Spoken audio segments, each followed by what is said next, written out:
ലോകത്തിന്റെ അഭ്യർത്ഥന തള്ളി ഇസ്രയേൽ ഇറാൻ സംഘർഷം കൂടുതൽ രൂക്ഷമാവുകയാണ്. ഇരു രാജ്യങ്ങളും പരസ്പരം ആക്രമണം ശക്തമാക്കുകയാണ്.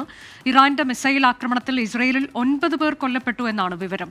ഇസ്രയേൽ ആക്രമണത്തിൽ ഇറാനിലെ എണ്ണപ്പാടങ്ങളിൽ തീപിടിച്ചു. ഇസ്രയേലിൽ വീണ്ടും ആക്രമണ മുന്നറിയിപ്പുകൾ നൽകുന്ന സൈറൺ മുഴങ്ങിയെന്നാണ് റിപ്പോർട്ട്. ടെല്ലവീവിൽ ഉൾപ്പെടെ ജനങ്ങൾ ബങ്കറുകളിൽ കഴിയുകയാണ്. ഇറാനെതിരെയുള്ള ആക്രമണത്തിൽ റഷ്യൻ പ്രസിഡന്റ് വ്ളാദിമിർ പുടിൻ പ്രതിഷേധം അറിയിച്ചു. പി ജെയിംസ് ഇന്റർനാഷണൽ ന്യൂസ് ഡെസ്കിൽ നിന്ന് വിവരങ്ങളുമായി. പി ജെയിംസ്, ഇതിൽ ഏറ്റവും ഒടുവിലായി വരുന്ന വിവരം ഷെറാൻ എണ്ണപ്പാടം തകർന്നിട്ടുണ്ട് എന്നുള്ളത് ഇറാൻ ഓയിൽ മിനിസ്ട്രി തന്നെ സ്ഥിരീകരിച്ചിരിക്കുകയാണ്. അതിനെ തുടർന്ന് അതിരൂക്ഷമായ ആക്രമണം ഇറാൻ അഴിച്ചുവിട്ടിരിക്കുകയാണ് ഇസ്രായേലിന് നേരെ. ഇപ്പോൾ ലോകത്ത് മറ്റ് നേതാക്കൾ, മുതിർന്ന നേതാക്കളുടെ അഭ്യർത്ഥനകൾ വിവിധ കോണുകളിൽ നിന്ന് വരുന്നുണ്ട്. അതൊന്നും മാനിക്കാതെ ഇരു രാജ്യങ്ങളും ഒരു വലിയ യുദ്ധത്തിലേക്ക് നീങ്ങിയിരിക്കുന്നു എന്ന് തന്നെ വേണോ നമ്മൾ അനുമാനിക്കാൻ? Good morning Anuja. വലിയ രീതിയിലുള്ള സംഘർഷത്തിൽ നിന്ന് ഏതാണ്ട് യുദ്ധസമാനമായ അവസ്ഥയിലേക്കാണ് ഇസ്രായേൽ ഇറാൻ കാര്യങ്ങൾ പോയിക്കൊണ്ടിരിക്കുന്നത് എന്ന് മാത്രമല്ല അനുജ, ഈ പുലർച്ചെ ഏതാണ്ട് 200 ബാലിസ്റ്റിക് മിസൈലുകളാണ് ഒന്നിനു പിറകെ ഒന്നായി ഇറാൻ ഇസ്രായേലിലേക്ക് പ്രയോഗിച്ചത് എന്ന് മാത്രമല്ല അതിൻ്റെയൊക്കെ ദൃശ്യങ്ങൾ ഇപ്പോൾ ഇൻ്റർനാഷണൽ മീഡിയയിലൊക്കെ നിറയുകയാണ്. നമ്മുടെ മലയാളികൾ ഒരുപാടുണ്ട്, അവർ തന്നെ അതിൻ്റെ വിഷ്വൽസൊക്കെ എടുത്ത് അയച്ചത് പ്രചരിക്കുന്നുണ്ട്. എന്തായാലും ഇസ്രായേൽ പ്രതീക്ഷിക്കാത്ത രീതിയിലുള്ളൊരു തിരിച്ചടിയാണ് വന്നത്. വെള്ളിയാഴ്ച രാത്രി 100 മിസൈലുകളാണ് അയച്ചതെങ്കിൽ അതിൽ ഭൂരിപക്ഷവും തടയാൻ ഇസ്രായേലിന് കഴിഞ്ഞിരുന്നു. പക്ഷേ ഇന്ന് പുലർച്ചെ ഇസ്രായേലിന് നേരെ വന്ന 200 ബാലിസ്റ്റിക് മിസൈലുകളിൽ പലതും ടെല്ലവീവിലും അതുപോലെ ജെറൂസലമിലും പതിച്ചു, മറ്റു പല പ്രദേശങ്ങളിലും പതിച്ചിട്ടുണ്ട്. ടെല്ലവീവിലെ വലിയ കെട്ടിടങ്ങൾ തകർന്നു, കാറുകൾ തകർന്നു. ഇപ്പോൾ മരണസംഖ്യ 9 ആയിരിക്കുന്നു. അത് ഇന്നലെ 3 ആയിരുന്നു, 7, 8, ഇപ്പോൾ 9 എന്നാണ് ഏറ്റവും അവസാനമായി ഗാർഡിനടക്കമുള്ള പത്രങ്ങളും അതുപോലെ തന്നെ ഇൻ്റർനാഷണൽ ചാനലുകളും റിപ്പോർട്ട് ചെയ്യുന്നത്. പക്ഷെ 9 കൃത്യമാണോ എന്നറിയില്ല. കാരണം അന്താരാഷ്ട്ര മാധ്യമങ്ങൾക്കും അതുപോലെ തന്നെ മറ്റുള്ളവർക്കൊക്കെ ഇസ്രായേലിലേക്ക് പ്രവേശനം ലഭിക്കുന്നില്ല. അതുകൊണ്ട് മരണസംഖ്യ ഇനിയും കൂടാൻ സാധ്യതയുണ്ട്. അതേസമയം ഈ ടെഹ്റാൻ കത്തിക്കുമെന്ന് ഇന്നലെ രാത്രി ഇസ്രായേലിൻ്റെ പ്രതിരോധ മന്ത്രി ഇസ്രായേൽ കട്സ് പറഞ്ഞിരുന്നു. അതുപോലെ തന്നെ ടെഹ്റാൻ കത്തുകയാണ്. അവിടുത്തെ എണ്ണപ്പാടങ്ങൾക്ക് നേരെയാണ് ഏറ്റവും വലിയ ആക്രമണം നടന്നുകൊണ്ടിരിക്കുന്നത് അനുജ. എന്ന് മാത്രമല്ല അവിടുത്തെ ഷഹ്റാൻ അതുപോലെ തന്നെ കങ്കൻ തുടങ്ങിയിട്ടുള്ള പ്രധാനപ്പെട്ട എണ്ണപ്പാടങ്ങളിലാണ് അവർ മിസൈലുകളും ഡ്രോണുകളും അയച്ചിട്ടുള്ളത്. നേരത്തെ നമ്മൾ പറഞ്ഞ പോലെ ഈ ടെഹ്റാൻ്റെ മൂക്കിന് കീഴേക്ക് ഇസ്രായേലിൽ നിന്ന് ഡ്രോണുകൾ ഒളിച്ചു കടത്തി ഭൂഗർഭ അറകളിൽ സൂക്ഷിച്ച് ഇസ്രായേൽ ഇറാൻ്റെ ഉള്ളിൽ നിന്നും ആക്രമണം നടത്തുന്നു. അപ്പോൾ പുറത്തു നിന്നും അകത്തു നിന്നും ആക്രമണം നടത്തുന്നു.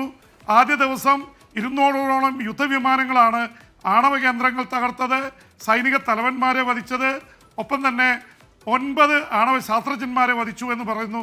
അതുകൊണ്ട് തന്നെ ഈ യുദ്ധം പെട്ടെന്ന് തീരാൻ സാധ്യതയില്ല. കാരണം ഇറാൻ്റെ ആത്മാഭിമാനത്തിന് വല്ലാതെ മുറിവേറ്റിരിക്കുന്നു. നേരത്തെ ഒരുപാട് മുറിവേറ്റിട്ടുണ്ട്. ബാഗ്ദാദിൽ അവരുടെ സൈനിക തലവൻ ഏറ്റവും പുതിയ വിവരം വരുന്നത് അത് ഇസ്രയേലി ഡിഫൻസ് ഫോഴ്സസിന്റെ ഭാഗത്തു നിന്നാണ്. ഇറാന് നേരെ കൂടുതൽ ആക്രമണം കഴിഞ്ഞ മണിക്കൂറിൽ നടത്തിയിട്ടുണ്ട് എന്നതിന്റെ വിശദാംശങ്ങളാണ്.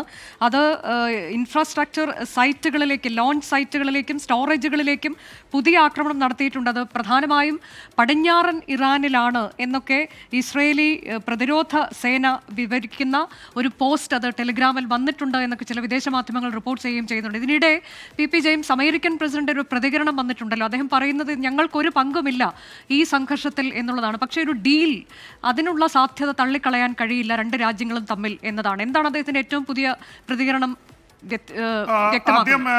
അനുജ പറഞ്ഞ പോലെ ഇസ്രായേൽ വലിയ തിരിച്ചടി നടത്തിക്കൊണ്ടിരിക്കുകയാണ്. ഇപ്പോൾ ഞാൻ സംസാരിക്കുമ്പോഴും ഇസ്രായേലിൻ്റെ യുദ്ധവിമാനങ്ങൾ ഇറാനിൽ 150 കേന്ദ്രങ്ങളിൽ ആക്രമണം നടത്തിയെന്നാണ് ഇസ്രായേലിൻ്റെ പ്രതിരോധ വിഭാഗം അവകാശപ്പെട്ടിരിക്കുന്നത്.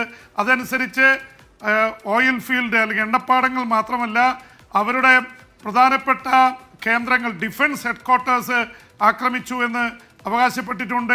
ഇറാൻ അത് സ്ഥിരീകരിച്ചിട്ടില്ലെങ്കിലും പ്രധാനപ്പെട്ട കേന്ദ്രങ്ങൾ, സൈനിക കേന്ദ്രങ്ങൾ, സൈനിക താവളങ്ങൾ, ഇതിനടക്കം 150 കേന്ദ്രങ്ങളാണ് ഇസ്രായേൽ ആക്രമിച്ചിട്ടുള്ളത്. എന്ന് മാത്രമല്ല ഇന്നലെ രാത്രി ബെഞ്ചമിൻ നെതന്യാഹു, ഇസ്രായേലിൻ്റെ പ്രധാനമന്ത്രി, പറഞ്ഞത് ഇറാൻ്റെ മുക്കിലും മൂലയിലും ഞങ്ങൾ ആക്രമണം നടത്തും, അവിടുത്തെ ഭരണത്തെ കീഴ്മേൽ മറിക്കും എന്ന് വെച്ചാൽ ആയത്തുള്ള ഖുമേനിയുടെ ഇസ്ലാമിക ഭരണകൂടം ത്തെ മറിച്ചിടുമെന്നാണ്. ഇസ്ലാമിക ഭരണകൂടം അവിടെ വന്നത് ഷായെ പുറത്താക്കിയ 1979-ലാണ്. അപ്പോൾ ആ തരത്തിലുള്ള വലിയ ആക്രമണങ്ങൾ നടക്കുന്നുണ്ട്. American president Donald Trump 2 നയത്തിലാണ്. ആദ്യം ഈ ആക്രമിക്കരുത് എന്ന് ഇസ്രായേലിനോട് കടുത്ത ഭാഷയിൽ പറഞ്ഞുകൊണ്ടിരുന്നു. പക്ഷേ ഒരിക്കൽ ആക്രമിച്ചപ്പോൾ ഈ ബാലിസ്റ്റിക് മിസൈലുകൾ ഇസ്രായേലിൽ പതിക്കുന്നത് തടയാൻ അമേരിക്കയുടെ ഇന്റർസെപ്റ്റിംഗ് സിസ്റ്റം, പാട്രിയോട്ടിക് മിസൈൽ മാത്രമല്ല, അറബിക്കടലിൽ കടന്നിരുന്ന വിമാനവാഹിനി യുദ്ധക്കപ്പലിൽ നിന്ന് വരെ ഇന്റർസെപ്റ്റർ സിസ്റ്റം പ്രവർത്തിച്ചിട്ടുണ്ട്. പക്ഷേ കഴിഞ്ഞ ഏപ്രിൽ 2024 ഇസ്രായേലിലേക്ക് ഇറാൻ 300 പ്രൊജക്ടൈൽസ് റോക്കറ്റുകൾ അയച്ചപ്പോൾ അന്ന് അമേരിക്കയും ബ്രിട്ടനും ഇടപെട്ടതുപോലെയുള്ള ഇടപെടൽ ഉണ്ടായിട്ടില്ല. അനുജ, അതാണ് ഇപ്പോൾ ലോകരാഷ്ട്രങ്ങളുടെ അഭ്യർത്ഥനകളൊക്കെ തള്ളിക്കൊണ്ട് ഇറാൻ ഇസ്രായേൽ സംഘർഷം അതൊരു പുതിയ തലത്തിലേക്ക് കടക്കുന്നു, കൂടുതൽ രൂക്ഷമായിരിക്കുന്നു. രാത്രി മുഴുവൻ സംഘർഷാവസ്ഥ. ഇപ്പോൾ ഏറ്റവും പുതിയ വിവരങ്ങൾ പ്രകാരം ഇറാന്റെ മിസൈൽ ആക്രമണത്തിൽ ഇസ്രായേൽ 9 പേർ കൊല്ലപ്പെട്ടു എന്നുള്ളതാണ്. അത് 9 എന്നുള്ളതിൽ കൂടുതലാകാനുള്ള സാധ്യതയുണ്ട്. ഒപ്പം തന്നെ ഇസ്രായേലും തിരിച്ച് അവരുടെ മിസൈൽ കേന്ദ്രങ്ങളിലേക്ക്, പ്രത്യേകിച്ച് വടക്കൻ ഇറാനിൽ പടിഞ്ഞാറൻ ഇറാനിൽ മിസൈൽ കേന്ദ്രങ്ങളിലേക്കൊക്കെ ആക്രമണം നടത്തിയിട്ടുണ്ടെന്ന് ഏറ്റവും പുതിയ വിശദാംശവും വരികയാണ്.